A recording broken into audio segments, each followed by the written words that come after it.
Coucou les amis. Alors, je reviens à vous donc pour le premier point qu'on va travailler.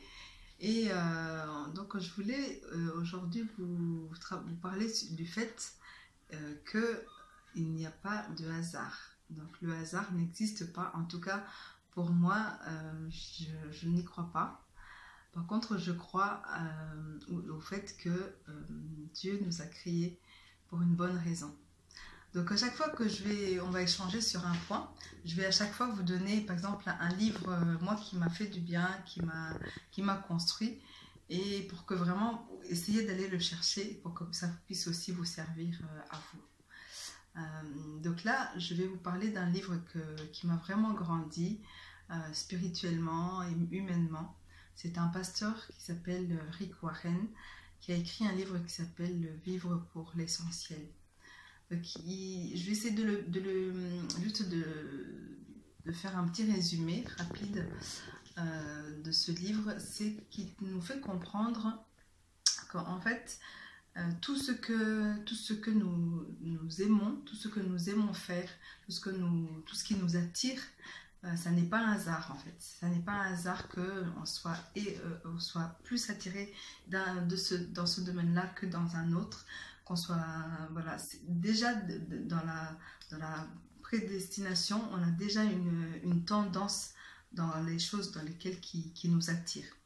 Et c'est dans ces choses-là, souvent, qu'on est appelé à exercer, à essayer d'amener jusqu'à l'excellence ce domaine-là qu'on aime bien.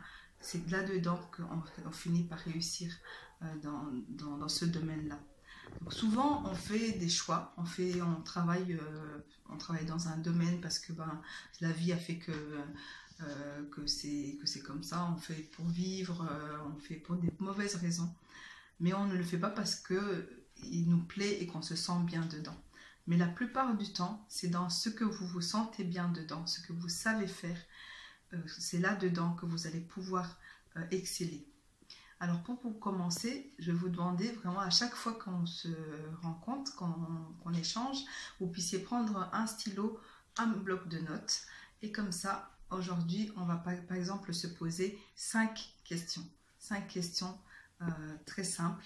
En fait, on va pouvoir se dire, mais qu'est-ce que je sais faire?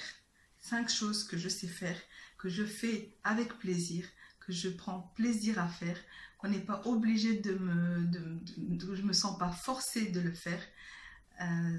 5 choses, juste 5 choses. Mais ça peut aller dans tous les sens. Hein. Ça peut être le foot, ça peut être la cuisine, ça peut être la musique, ça peut être la lecture, peu importe. Mais si vous aimez quelque chose, que vous le faites spontanément, sans vous poser de questions, eh ben, notez-le. Notez 5 choses. Donc, essayez de nous le partager. Et comme ça, on va continuer. Ça sera une première étape. Et après, on va commencer à travailler comme ça au fur et à mesure. Donc, donnez-moi les informations. N'hésitez pas de me laisser des messages. Et je voudrais vraiment que ce soit interactif, que vous puissiez me donner ce que vous ressentez, ce que vous avez compris. Vous me posez des questions et on échange. Et on va continuer comme ça à avancer ensemble. Voilà, j'espère vraiment qu'on va pouvoir se découvrir les talents qui sont en vous, découvrir ce que vous êtes, vraiment des choses peut-être que vous ne saviez pas, vous allez être étonnés de vous-même. Voilà, et je vous fais des gros bisous et à très bientôt.